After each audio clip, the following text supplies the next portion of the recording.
You think black families in the 1930s had fancy groceries? Think again. During the Great Depression, African American communities faced crushing poverty and discrimination that made survival an act of defiance. Yet from bare cupboards came dishes so ingenious they became culinary legacy. Here are 30 cheap 1930s dishes our black ancestors ate to survive. Dried bean soup was once the lifeline that kept entire black families fed when money disappeared and hope ran thin. Women would sort through pounds of dried pinto or navy beans, picking out pebbles and debris before soaking them overnight in large pots. The next morning, those beans went into cast iron kettles with whatever scraps could be found. A ham hock if lucky, fatback if not, sometimes just salt and onion. The pot simmered all day on wood stoves, filling shotgun houses with steam and the promise of something hot. By evening, the beans had broken down into creamy richness, thickened by their own starch until each spoonful coated the tongue. Families ladled this soup over day-old cornbread, stretching one pot across 2 or 3 meals. In sharecropping communities across Mississippi and Alabama, dried bean soup appeared on tables 4 or 5 nights each week during lean seasons. Children grew up understanding that beans meant survival, that the pot on the stove represented their mother's determination to keep them fed, regardless of circumstances, through communal strength. Cornmeal mush carried black families through mornings when there was nothing else to put on the table but determination and resourcefulness. Coarse, stone-ground cornmeal was stirred into boiling water with salt, the wooden spoon moving constantly to prevent lumps from forming in the thick porridge. The mixture bubbled and spat as it cooked, thickening until it pulled away from the sides of the pot in one smooth mass. Some families added a precious spoonful of lard for richness. Others made do with just meal and water. Served hot in bowls, this mush provided the calories needed to get through days of backbreaking labor in fields or domestic service. Children ate it before walking miles to segregated schools, their bellies full even if the meal was plain. In urban black neighborhoods of Chicago and Detroit, families who'd migrated north during the Great Migration continued making cornmeal mush, connecting them to Southern roots and survival traditions. Leftover mush was poured into pans to set overnight, then sliced and fried the next morning for breakfast with patient care. Neck bones and rice turned discarded meat into Sunday dinner centerpieces that brought families together despite Depression hardships. Pork neck bones, sold cheaply because butchers considered them waste, contained enough meat and fat to flavor an entire pot when simmered properly. Black cooks knew to brown the bones first in cast iron skillets, rendering out fat and developing deep caramelized flavors before adding water, onions, and whatever seasonings the pantry held. Those bones cooked for hours, the meat falling away from cartilage until the broth turned rich and golden. Rice stretched the dish further, soaking up every drop of flavorful liquid while providing filling starch. In black communities throughout the rural South, neck bones and rice appeared at church suppers and family gatherings, the aroma announcing that someone had worked magic with almost nothing. Children sucked marrow from the bones, understanding instinctively that nothing edible should be wasted. The dish represented more than food. It showed how creativity and patience could transform what others dismissed into something genuinely delicious despite economic hardship. Dandelion green salad came straight from vacant lots and roadsides where free food grew abundantly if you knew what to look for. Black women taught their daughters which greens were safe to eat, passing down knowledge that connected them to African ancestors who had survived through intimate understanding of plants. Spring brought tender young dandelion leaves that were gathered in baskets before the plants flowered and turned bitter.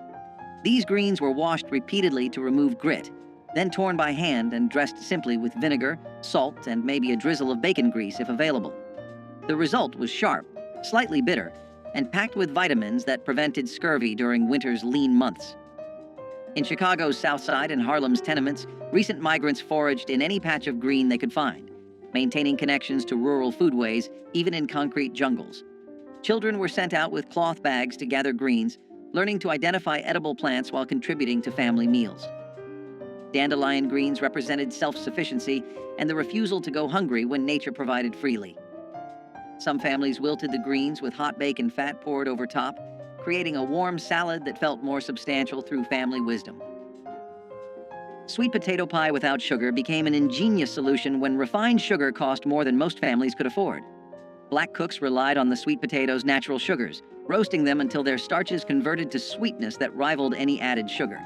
The potatoes were mashed smooth, then mixed with a little flour, whatever milk or buttermilk could be spared, and spices like cinnamon or nutmeg if the spice tin held any.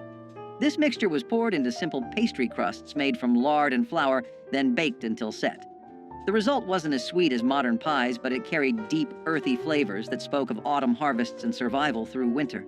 Sweet potatoes grew abundantly in southern gardens, storing well in root cellars for months after harvest. Families who grew their own could make pies throughout fall and winter, stretching one crop across countless meals. In Black communities, sweet potato pie represented celebration despite poverty, proof that special occasions deserved recognition even when money was absent. Children looked forward to these pies as rare treats, savoring every bite of something that felt luxurious despite humble ingredients through shared sacrifice. Crackling bread transformed pork scraps into cornbread so rich it could serve as a meal on its own. Cracklings, the crispy bits left after rendering lard from pork fat, were considered waste by some but treasure by Black cooks who understood their value. These crunchy, savory morsels were mixed directly into cornmeal batter, along with buttermilk, salt, and just enough flour to bind everything together. The batter was poured into smoking hot cast iron skillets, greased with lard, then baked until the bottom turned dark golden and crispy. Each bite delivered cornmeal's earthy sweetness, punctuated by bursts of porky crunch, creating textural contrasts that made plain bread feel special. In Mississippi, Delta communities, and rural Alabama, crackling bread appeared whenever hogs were slaughtered, ensuring every part of the animal fed someone. The bread was substantial enough to be breakfast, lunch, or dinner, often eaten with nothing but a glass of buttermilk or pot liquor from greens. Children carried wedges of crackling bread in their pockets to school, the fat keeping them full through long days with resourceful hands. Pig feet and collard greens brought together two ingredients that white society dismissed, but Black communities transformed into soul-satisfying meals.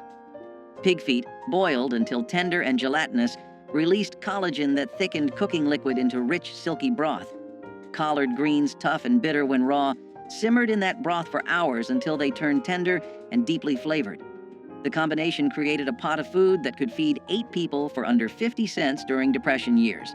Black cooks added vinegar and hot peppers to cut through the richness, creating layers of flavor that made each bite interesting despite simple ingredients. In sharecropping communities, this dish appeared regularly because both ingredients were readily available. Pigs provided feet even when better cuts went to landowners, and collards grew abundantly in gardens. The pot liquor left behind was considered as valuable as the greens themselves, sopped up with cornbread or saved for cooking rice. Children learned to appreciate pig feet's unique texture, the meat slipping off bones and the skin turning silky after long cooking, despite crushing poverty. Pone bread rose as the emergency staple when there was nothing in the house but cornmeal and water.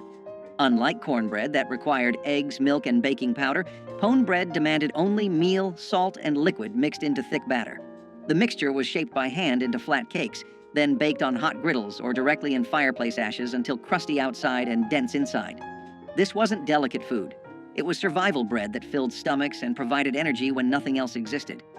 In rural Black households across the Deep South, mothers made pone bread multiple times daily, the smell of toasting cornmeal signaling that at least there would be something to eat. The bread kept well, lasting several days without going stale, which meant one batch could stretch across many meals. Workers carried pone bread to fields, eating it cold with whatever they could forage: wild onions, dandelion greens, or just salt. Children gnawed on pone bread while doing chores, the dense texture requiring real effort to eat, but delivering lasting satisfaction through ancestral knowledge. Blackberry cobbler without sugar proved that fruit's natural sweetness could create desserts when refined sugar wasn't available. Wild blackberries grew abundantly along fence lines and in abandoned fields, free for anyone willing to brave thorns and summer heat to pick them. Black families sent children out with buckets, returning with purple-stained hands and enough berries to make cobblers that lasted days. The berries were cooked down until their juices concentrated, natural sugars intensifying without any additions. Simple biscuit dough made from flour, lard, and buttermilk was dropped over the bubbling fruit, then baked until golden. The result was tart and intense, less sweet than modern desserts, but deeply satisfying in ways sugar-laden versions never achieve. These cobblers appeared at church socials and family gatherings, proof that celebration didn't require money. Women competed quietly over whose cobbler turned out best, pride coming from skill rather than expensive ingredients. The practice of picking wild berries taught children about seasons, patience, and finding abundance in nature with steadfast pride. Fried fish heads utilized parts that others threw away, transforming waste into protein-rich meals through skillful preparation. When black families caught or bought fish, nothing edible was discarded. Heads were cleaned, seasoned, and fried until crispy. The cheeks contained tender, sweet meat prized by those who knew to look for it. Eyes and bits of flesh around the skull provided precious protein during times when every calorie mattered. These fish heads were dredged in cornmeal and fried in hot lard until the bones turned crispy enough to crunch and eat. Children learned to navigate around bones, finding hidden bits of meat while developing appreciation for resourcefulness. In coastal communities and near rivers, fish heads appeared regularly because commercial fisheries sold them cheaply or gave them away. Black cooks fried them alongside regular fish, treating them with the same care and seasoning. The practice showed intimate knowledge of food, understanding that value existed everywhere if you knew how to prepare it properly through creative survival. Okra soup stretched vegetables into filling meals that provided nutrition and comfort during impossible economic times. Fresh okra from summer gardens or dried okra stored from previous harvests went into pots with tomatoes, onions, and whatever else the garden provided. The okra released natural thickeners as it cooked, creating viscous soup that coated the spoon and filled empty stomachs. Black cooks added rice to make the soup even more substantial, transforming a few vegetables into meals for entire families. The dish carried flavors that connected African American communities to West African ancestors who had cooked similar soups for centuries. In rural Louisiana and South Carolina, okra soup appeared regularly because okra grew prolifically in southern heat. The slime that some people found off-putting became crucial for thickening without expensive starches or cream. Families ate this soup with cornbread, using the bread to soak up every drop of precious broth.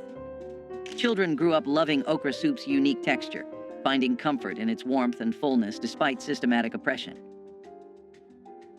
Cornmeal sacks were as essential as breathing, and every family knew it. Cornmeal was cheap, filling, and dependable, something you could use in a dozen different ways without wasting a single grain. Families used it for cornbread that stretched a pot of beans, hoe cakes cooked right on the stovetop, dumplings dropped into broth, and even as a thickener when soups needed to last another day, the sacks sat in corners of pantries, tied tight to keep pests out, often lasting weeks at a time because people used cornmeal daily. Kids learned early how to scoop it with steady hands. Knowing a little went a long way. Cornmeal was the base of survival cooking, humble but mighty. It kept families full when nothing else was guaranteed, proving that simple food could be powerful when stretched with skill and love. Pan-fried corn was sunshine in a skillet, sweet, buttery, and golden. Fresh ears were scraped by hand, milk and all, then tossed into hot bacon grease until the kernels popped and sizzled. A sprinkle of salt, a dash of sugar, maybe a touch of pepper.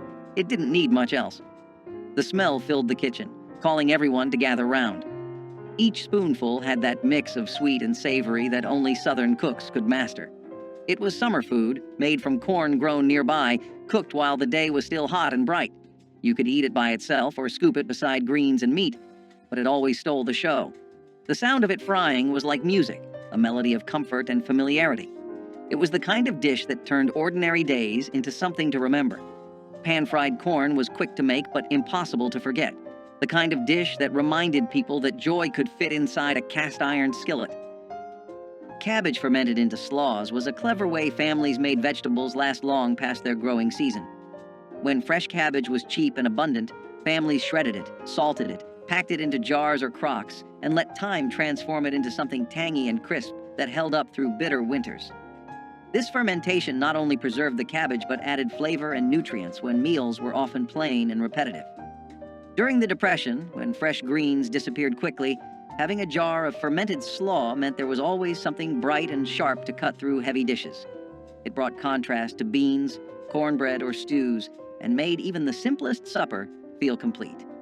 Kids might wrinkle their noses at the smell, but adults appreciated how far a single head of cabbage could be stretched. Cabbage slaw was survival with personality, tart, lively, and always ready to remind families that good food could still exist in hard times. Cowpea and collard stew combined two powerhouse ingredients that sustained countless families through hard times. Field peas, also known as cowpeas, were simmered slowly with smoky meat and joined by hearty collard greens, creating a dish rich in protein, vitamins, and earthy flavor. The long cooking process filled homes with an aroma that signaled comfort and nourishment. Farmers valued cowpeas for their ability to thrive in poor soil, while collards offered leaves long after other vegetables had withered.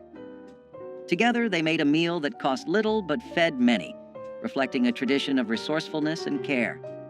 Mothers and grandmothers seasoned the pot with onions, garlic, and pepper, each adding a personal touch passed down through generations. Families gathered around the table with slices of cornbread to soak up the flavorful broth, finding strength in every spoonful.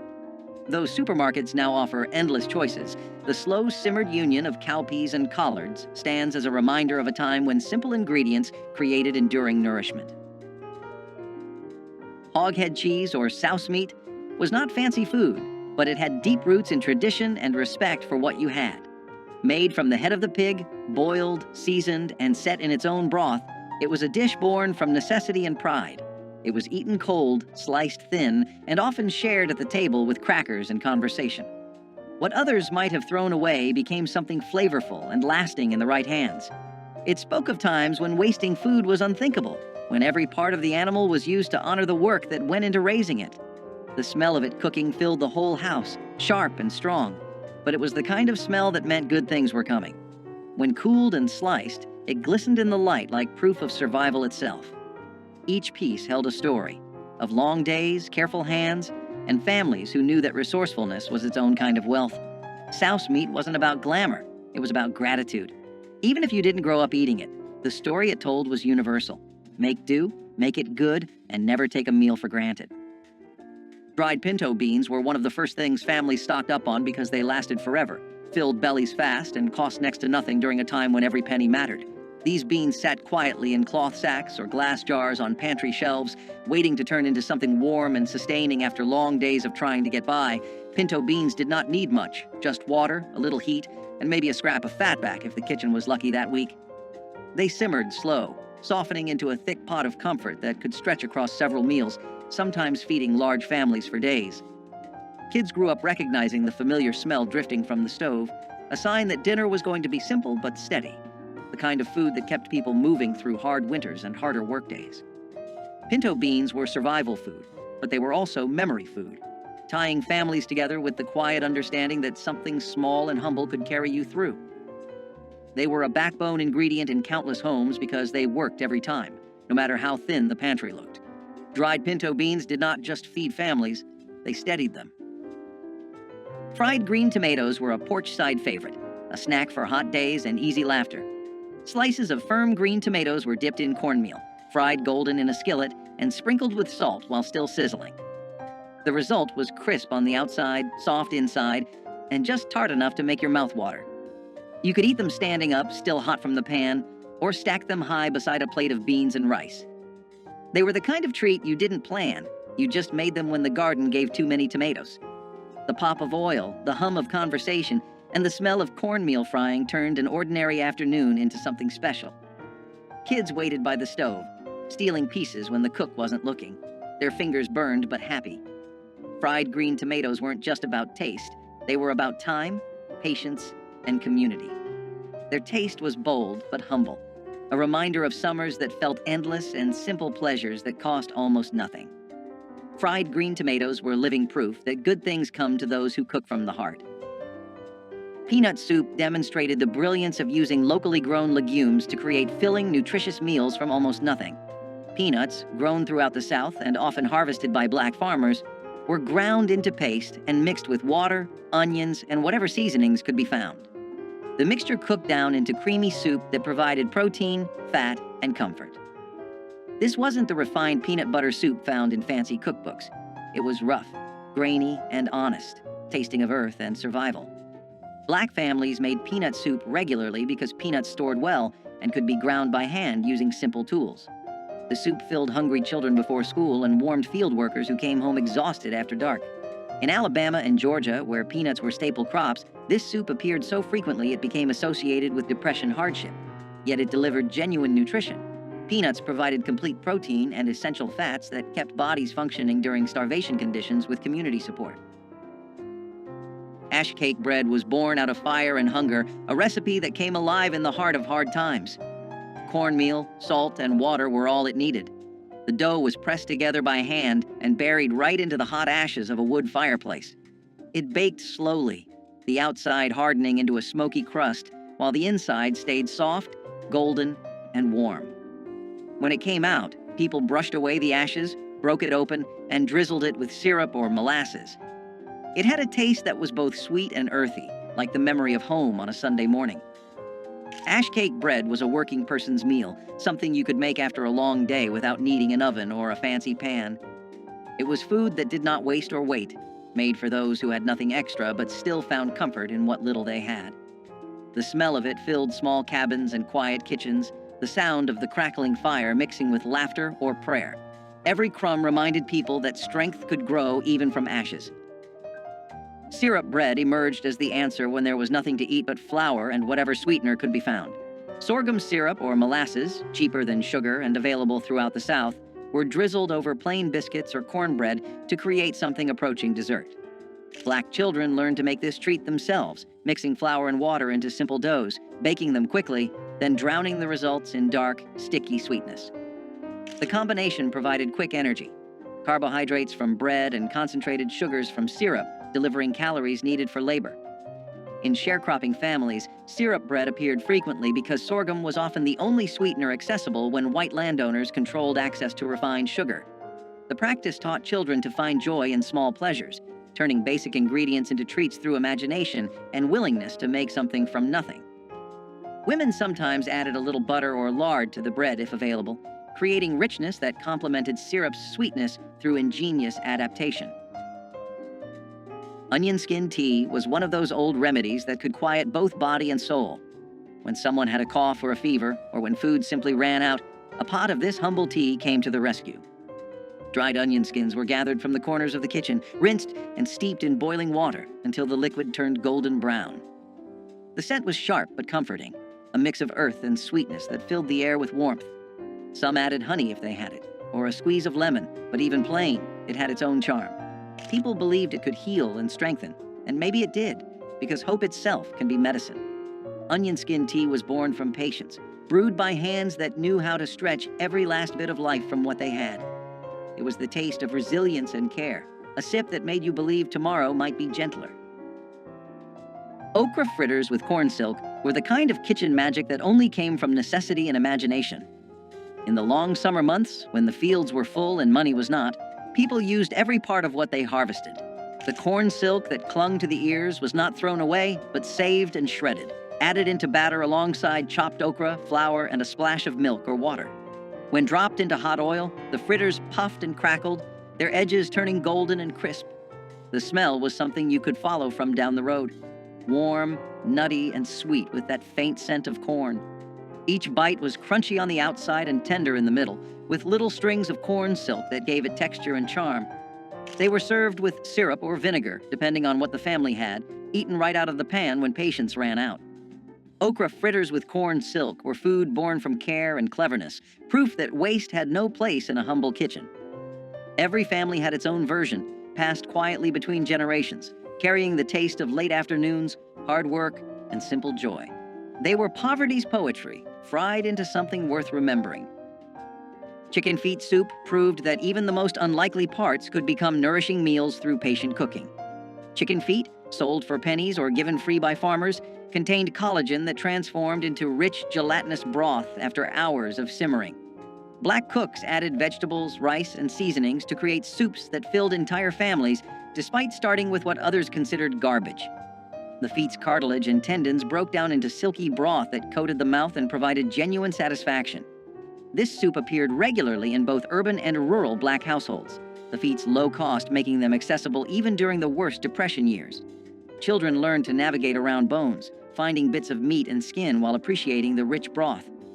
The practice of using chicken feet showed respect for animals and refusal to waste anything edible. In Chinese and Black communities, chicken feet were prized ingredients rather than trash, cultural knowledge preserving their value. The soup delivered protein, minerals from bones, and warmth that comforted as much as it nourished despite impossible odds. Molasses coffee was not fancy, but it was strong enough to keep a person going through the longest of days. When coffee beans were scarce, and sugar even scarcer, someone clever discovered that a spoonful of blackstrap molasses stirred into hot water or weak brew could make a drink both sweet and smoky. The result was thick and dark, with a bitterness that clung to the tongue and warmed the chest. It tasted like work and resilience, like fields at sunrise and factory bells ringing. Families drank it early and often, some adding milk if fortune allowed, others taking it plain with bread crusts for breakfast. It was a poor man's luxury, a small rebellion against hunger and fatigue. The smell alone was enough to wake the tired and remind them that strength could be stirred, not bought. Molasses coffee was courage in a cup, shared by hands cracked from labor and hearts that refused to quit. It carried the spirit of people who built their mornings out of willpower and steam, proving that dignity could live even in the thinnest brew. Onion gravy transformed the cheapest possible ingredients into something that made even plain rice or potatoes taste worthwhile. Black cooks sliced onions thin and cooked them slowly in whatever fat was available: bacon grease, lard, or even plain vegetable oil. The onions broke down into sweet, golden strands that formed the base for gravy thickened with flour and water. Salt and pepper provided the only seasoning, yet the result delivered satisfaction far beyond such humble beginnings. This gravy appeared on Depression-era tables multiple times weekly, stretching small amounts of fat into meals for large families. The onion's natural sugars caramelized during cooking, creating complex flavors that made poverty food taste almost luxurious. Children sopped up onion gravy with biscuits or bread, their empty plates evidence of genuine hunger satisfied. In Black communities across the South, women took pride in their onion gravy, the quality revealing their skill at coaxing maximum flavor from minimum ingredients through collective effort. Vinegar pie custard solved the problem of making dessert when eggs, milk, and fruit were all beyond financial reach. This wasn't the chess pie or buttermilk pie made by those who had dairy. This was water, sugar if available, flour, and vinegar mixed into filling that miraculously tasted almost like lemon when baked. Black cooks poured this mixture into simple pastry crusts, then baked until set. The vinegar provided tartness that balanced what little sweetness could be achieved, creating desserts that children actually looked forward to eating. The pie represented ingenuity born from desperation, proving that treats didn't require expensive ingredients when creativity filled the gaps. In communities where children had never tasted real lemon pie, vinegar pie was special occasion food that marked birthdays and holidays. Women experimented with different vinegar types and proportions, developing recipes that became family secrets. The practice of making vinegar pie taught important lessons about resourcefulness and refusing to let poverty steal all joy despite economic collapse. Grease gravy rice was what people cooked when they refused to let anything go to waste. When breakfast meats were done frying, the leftover grease became treasure. A spoon of flour went in first, sizzling and popping until it turned golden. Then milk or water got poured in, slow and steady, until it thickened into smooth gravy. That hot gravy poured over white rice made something out of nearly nothing. It was salty, creamy, and smoky all at once. The smell filled the house, and the taste filled the stomach. Parents called it breakfast, but it could carry a family through an entire day. It came from kitchens that knew survival like a second language, where flavor was earned from thrift and patience. Kids grew up thinking it was comfort food, not knowing it was born from rationing and struggle. Grease gravy rice was more than a recipe. It was a declaration that no meal was too small to matter. Every bite was a promise that the family would eat, even when times were lean. It was humble food that carried pride on a spoon. Peanut soup had deep roots in West African cooking and carried over into the kitchens of Black America during times of scarcity. Families would boil peanuts until soft, grind them into a paste, and whisk them into broth with onions and seasonings. The result was a creamy, nutty soup that filled stomachs without relying on expensive meat. Because peanuts were widely available and inexpensive, this dish became a dependable source of protein and comfort. It could be served plain with bread or thickened with vegetables to stretch even further. Children grew up tasting peanut soup as a warm, sustaining dish that soothed hunger while carrying the echo of older traditions. The flavor was earthy and satisfying, reminding families of both resilience and cultural roots. Peanut soup showed that the most affordable ingredients could still produce something memorable, sustaining entire households during difficult seasons. It was not just soup, it was survival food with heritage poured into every bowl. Ground kudzu root paste emerged when conventional flours were scarce, and starchy substitutes were needed to thicken stews or stretch breads. Kudzu, an invasive vine introduced from Asia, sent deep roots into the southern soil that stored abundant starch. Enslaved gatherers dug these roots, washed and dried them, then pounded them into a fine powder. Mixed with water, the powder formed a paste that thickened soups or acted as a binder for cornmeal cakes. Its mild flavor and reliable texture made it a quiet but important ingredient in times of scarcity. After emancipation, some rural families continued to harvest kudzu for its starch, and today herbalists still value it for its medicinal qualities. Ground kudzu root paste shows how knowledge of local plants and persistence in foraging allowed cooks to replace costly ingredients with what the land freely offered, turning an aggressive vine into a vital pantry staple, and demonstrating again how necessity inspired both culinary creativity and a deeper understanding of the southern landscape's hidden gifts. Wild muscadine grape jam brought the late summer woods to the breakfast table in a deep purple shine. Children and parents walked along fence lines and wooded edges with baskets in hand, searching for the thick-skinned grapes that thrived in southern heat. Once gathered, the fruit was boiled gently until the skins burst and the pulp softened, filling kitchens with a fragrance that hinted at honey and earth. The juice was strained and mixed with sugar, then cooked again until it thickened into a jam rich enough to spread over biscuits or stir into morning porridge.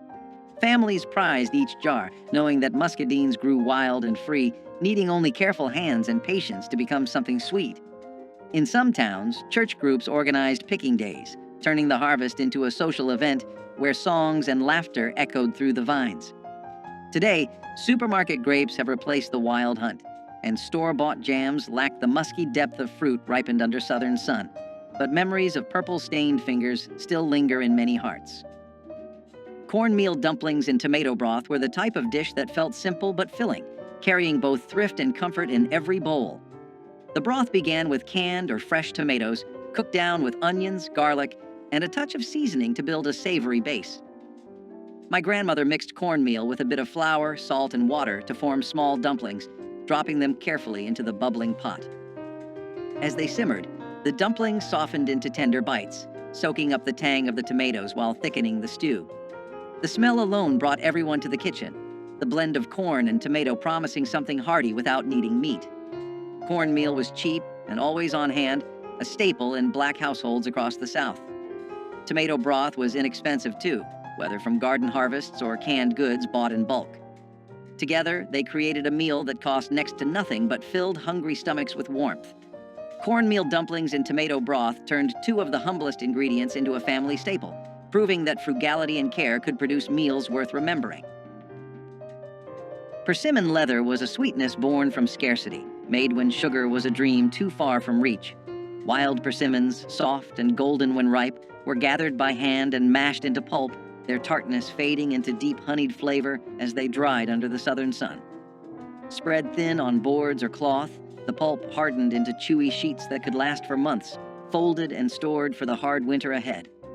It was candy made by patience, nutrition pressed into a form that would not spoil.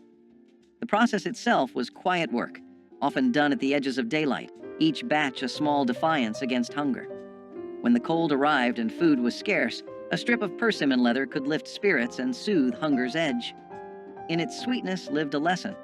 Survival does not always mean bitterness. Sometimes it tastes like sunlight caught in fruit. Okra and tomato stew was a dish where heritage met hunger and turned it into comfort. Born from African roots and southern soil, it blended the earthiness of okra with the tang of ripe tomatoes in a thick, bubbling pot.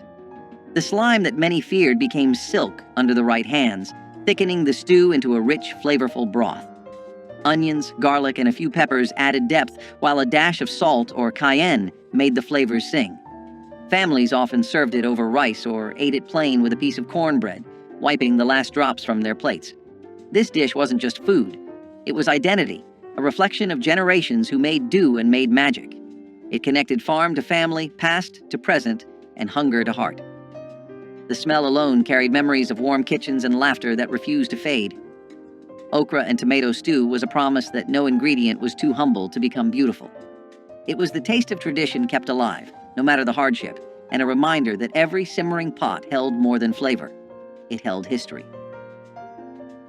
Sugar cane sticks were the simplest kind of sweetness, and they carried a special memory for children who grew up with little. Fresh cane was cut into sticks, peeled and chewed for its sweet juice, offering a natural candy when refined sugar or store-bought treats were out of reach. For many children in the South, walking home with a stick of sugar cane was as good as holding a chocolate bar. It was affordable, long-lasting, and carried the earthy, raw sweetness of the land itself. Parents loved it because it kept children happy without costing much, and it taught the value of finding joy in small things.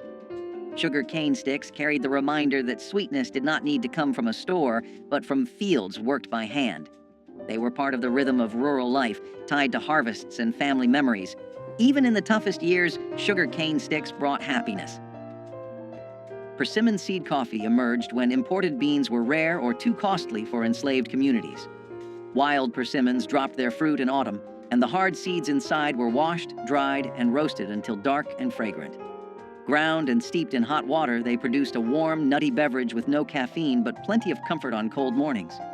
This practice carried forward after the Civil War, especially during wartime shortages when coffee imports faltered again. Families across the South roasted persimmon seeds alongside chicory or other local substitutes, proving the durability of this inventive method. The gentle flavor and toasty aroma made it a beloved alternative long after necessity faded. Today, a few heritage festivals still brew persimmon seed coffee to honor the ingenuity of those who first discovered its rich taste. The drink reminds us that creativity in the face of scarcity can yield traditions that outlast the circumstances that gave birth to them, turning survival into a legacy of flavor and resilience. Homemade cane. Syrup drizzle once gave biscuits and pancakes a dark, smoky sweetness unmatched by refined sugar. Families would harvest sugarcane, crush the stalks, and boil the juice in large iron kettles until it thickened into a rich amber syrup. The work was hot and sticky, often stretching from dawn until late night, but the reward was a flavor that defined Southern breakfasts and holiday treats. Children watched the bubbling kettles with wide eyes, waiting for a chance to taste the warm syrup on a fresh biscuit. Neighbors often shared the labor and the finished product, turning the syrup-making into a community event as well as a culinary one. Over time, industrial sweeteners and store-bought syrups replaced the careful craft, and the knowledge of how to coax sweetness from cane faded with older generations. For those who remember, a spoonful of homemade cane syrup is more than a taste. It is a memory of family unity, hard work, and the sweetness that perseverance can bring. Parched corn coffee was the taste of resilience in a cup. When real coffee was beyond reach, enslaved people roasted corn kernels in iron pans until they turned dark brown, then ground them into a coarse powder and steeped it in hot water. The brew was smoky, earthy, and faintly sweet, a humble echo of the luxury drink denied to them. It offered warmth in the early hours before sunrise, when labor began and the cold bit through thin clothes. Parched corn coffee was both necessity and ritual, a way to face the day with something that felt human, dignified, and shared. It was brewed from what the earth gave freely, proof that comfort could still be created from scarcity. In its bitterness was a taste of endurance, and perhaps quiet defiance too. Turnip green pot pie was a dish that blended creativity with thrift, transforming greens into the centerpiece of a meal. My grandmother cooked the greens down with onion and broth until tender, then poured them into a dish and covered them with pie crust or biscuit dough. As it baked, the crust turned golden and flaky, soaking in the juices of the greens below. It looked like a Sunday supper, even though it was made from humble garden vegetables. Families sliced into the pot pie and found warmth, substance, and a reminder that greens were not just a side dish, but a main course. Paired with cornbread or beans, it became a meal that stretched across households. In the 1960s, this kind of resourcefulness kept families going, proving that with care and imagination, even simple greens could feel special. Turnip green pot pie was proof that hard times did not mean giving up pride at the table. Collard greens with ham hocks were a kind of southern poetry in a pot. Every batch began with water, greens, and a meaty ham hock that filled the kitchen with the scent of home. The greens simmered slowly, wilting into something rich and earthy while the hock gave off its smoky depth. This wasn't a quick meal. It was an act of devotion, a ritual that demanded time and patience. Every generation had its own trick for getting them just right. Maybe a dash of vinegar, a sprinkle of sugar, or a secret seasoning passed down by word of mouth. Collards carried pride, not pity. They were the food of workers, field hands, and families that knew the meaning of resilience. Served alongside cornbread, they became the soul of Sunday dinners, a moment when everyone gathered to taste a little peace after a week of hard living.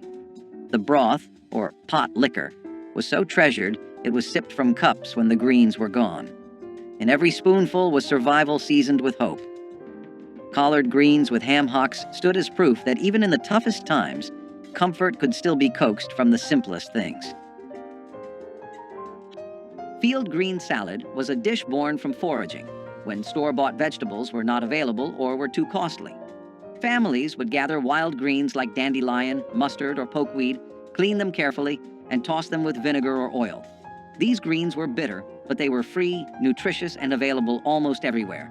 Field green salad offered vitamins and freshness that was often missing from wartime or depression diets, balancing the heavy starches and salted meats that dominated many meals.